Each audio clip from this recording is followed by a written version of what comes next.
Nuclear एटमी reactor को निशाना बनाया है। बाकायदा फाइटर गए हैं और लोकेट किया है कहां पर, अराक एटमी रिएक्टर है, इसका नाम था अराक का लोकेशन टारगेट किया है और उसके बाद जहां ये पूरा संयंत्र चल रहा था वहीं पर टारगेट किया है, फाइटर से मिसाइल दागी है और पूरे एटमी रिएक्टर को तबाह कर दिया है। तबाह करने के बाद की तस्वीरें देखिए, जो धुआं उड़ता दिख रहा है, पहाड़ी के बीच बना हुआ है ये एटमी रिएक्टर। यहां अटैक किया है इजराइल ने ईरान के।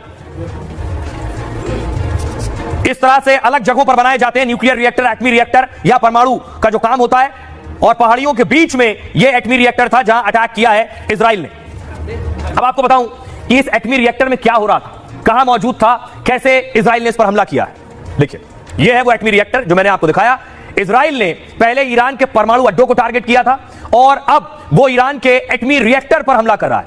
तेहरान से करीब 250 किलोमीटर दूर अराक में यह बड़ा एटमी रिएक्टर है। अराक में हैवी वाटर रिएक्टर है, इसे परमाणु रिएक्टर भी कहते हैं। हैवी वाटर का इस्तेमाल परमाणु रिएक्टर को ठंडा करने में होता है और परमाणु रिएक्टर से आमतौर पर परमाणु ऊर्जा बनाई जाती है, लेकिन ऐसे रिएक्टर से प्लूटोनियम भी बनाया जा सकता है। आप कहेंगे प्लूटोनियम क्या है? जैसे यूरेनियम को संवर्धित कर परमाणु बम बनता है, ऐसे ही प्लूटोनियम से भी परमाणु बम बनाया जा सकता है।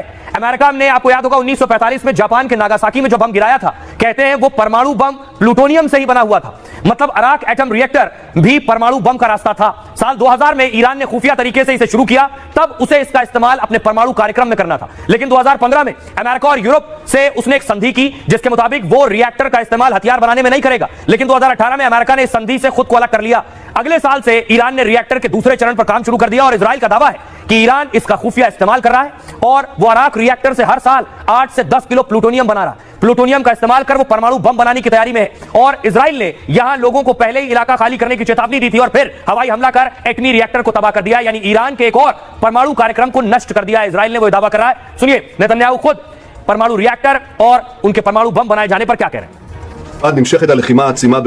तेहरान का आसमान हमारे कब्जे में है। हम खामनेई के शासन पर लगातार हमले कर रहे हैं। हमने उनके कई परमाणु ठिकाने, मिसाइल सेंटर और कमांड सेंटर को भारी नुकसान पहुंचाया है। दुनिया के कई नेताओं से मैंने बात की है और वो भी हमारे हमलों से काफी प्रभावित हैं। इस जंग में हमें भी कुछ नुकसान उठाना पड़ा है, लेकिन हमारा देश और हमारे लोग काफी मजबूत हैं। हम ईरान में अपना लक्ष्य हासिल करने से पहले रुकेंगे नहीं।